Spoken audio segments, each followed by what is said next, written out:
Hello à tous, j'espère que vous allez bien. Aujourd'hui, j'aimerais parler des bienfaits du pop-up et aussi du pouvoir, selon moi, qui permet la modulation, la régulation des émotions et c'est aussi un anti-stress. Et je trouve que c'est vraiment sous-estimé dans la communauté, surtout des TSA ou ceux qui ont un TDAH.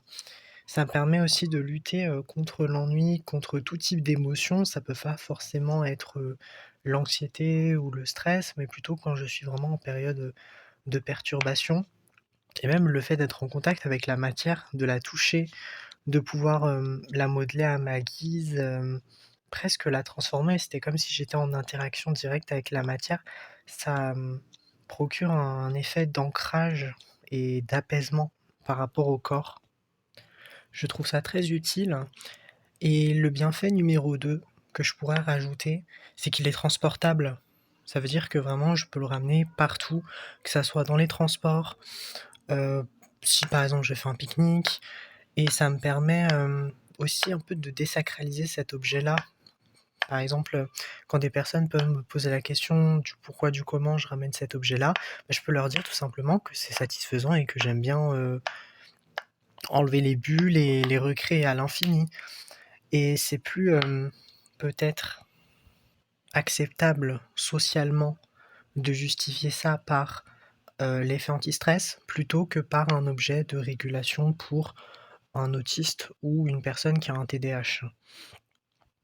Je trouve en tout cas que ça paraît, «plus raisonnable» entre guillemets, même si je déteste ce mot, par rapport aux Stims, qui a un autre effet de régulation propre surtout aux personnes, autistes.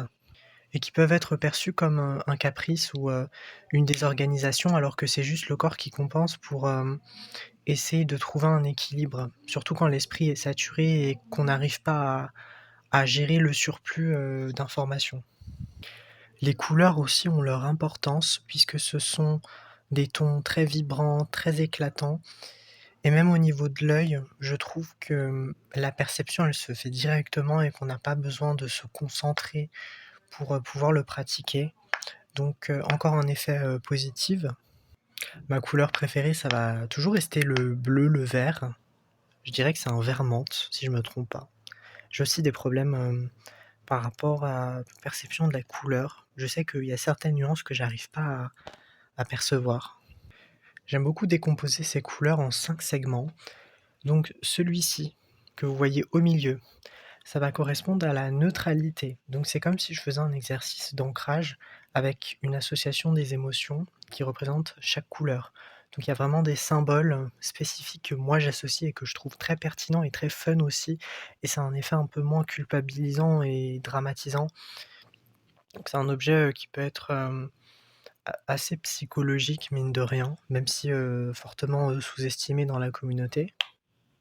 Le orange, pour moi, ça va vraiment représenter cette impulsivité que j'ai énormément du mal à canaliser. Et donc, dès que je les éclate, c'est comme si toute cette frustration, toute cette colère, le fait aussi que je peux pas gérer mon temps comme il me semble, puisque j'ai un TDAH, et j'essaye de faire disparaître toutes ces préoccupations et aussi ce déni que je me suis moi-même créé de quelqu'un de normal, qui avait pas beaucoup de fatigue, alors que, hélas, je suis constamment surmené. Le jaune, ça va représenter, la joie, les petites choses de la vie et donc dès que j'éclate, ces bulles jaunes, je vais vraiment ressentir un petit rayon de soleil qui s'illumine, tel un ange gardien, une aurore qui me guide dans que ça soit dans des phases, positives ou même négatives. Le milieu, le centre, alors les mots qui me viennent sont calme, stabilité, plénitude, tempérance.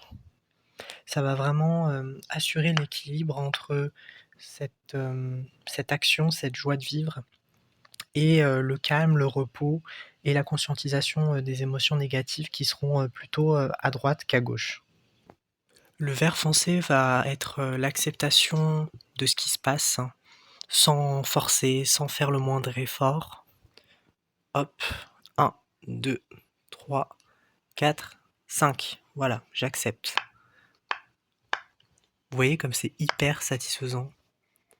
Et le violet, ça va être je pense, le plus compliqué parce que même dans l'imaginaire collectif, quand vous pensez à la couleur violette, généralement, vous faites des images assez négatives, surtout, par exemple, des personnages de dessins animés ont des couleurs violettes et soit sont des sorcières, des méduses, des méchants, des monstres, même, que ça soit dans Gargantua, je sais qu'il y a une couleur, violette qui est associée à cette symbolique, de monstre, de négativité, d'ensorcellement et donc je pars de cette idée-là pour en faire, vraiment une part d'ombre qui est acceptée, que je ne rejette pas et qui fait partie de moi, de ma personnalité, de qui je suis. Je suis presque. Donc toutes ces couleurs, maintenant sont devenues, presque une routine, si je peux dire ça comme ça et je peux même mélanger les différentes palettes, des fois en le faisant pas du tout dans le même ordre pour avoir cette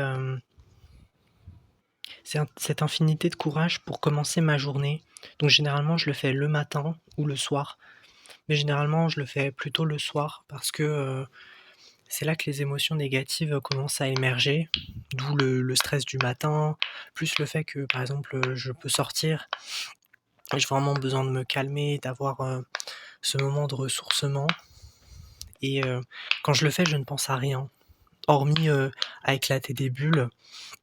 C'est comme les chats ou les chiens quand ils ont des ça me fait rire parce que là, je ne compare pas non plus un animal, mais il y a vraiment cet instinct, de chasseur et maintenant, je me sens plus focalisé sur, cet objectif d'éclater des bulles et de penser à rien d'autre parce que, je pense qu'il y a pas plus compliqué aussi, de ne penser à rien, de se défaire de tout ce mental qui nous bâche sans cesse, ce que l'on doit faire, il faut être perfectionniste, compétitive, il faut gagner de l'argent, il faut travailler, il faut trouver des études. OK, c'est bien, mais si le stress commence à avoir beaucoup d'impact, juste, ça sert à rien de forcer et vaut mieux, dans ces cas-là, faire du pop-it, tout simplement. Voilà, c'est la première fois que vous me voyez en vidéo, c'est totalement normal, mais je pense pas que je le ferai tous les jours non plus. Pour conclure, le pop-it, vous pouvez le ramener dans absolument n'importe quel endroit. Désolé pour mes lunettes qui partent un peu en vrille dans tous les sens. Et je trouve que c'est un objet très esthétique qui passe pas du tout inaperçu, très coloré, très vibrant. Donc je pense que c'est comme si vous avez un doudou ou un objet fétiche que vous aimez et qui vous permet d'apprécier ce moment d'évadement parce que ça peut être aussi un refuge, un cocon qu'on peut se créer. Et je trouve ça hyper bénéfique, en tout cas même à long terme. C'est tout pour aujourd'hui, j'espère que cette vidéo vous aura plu.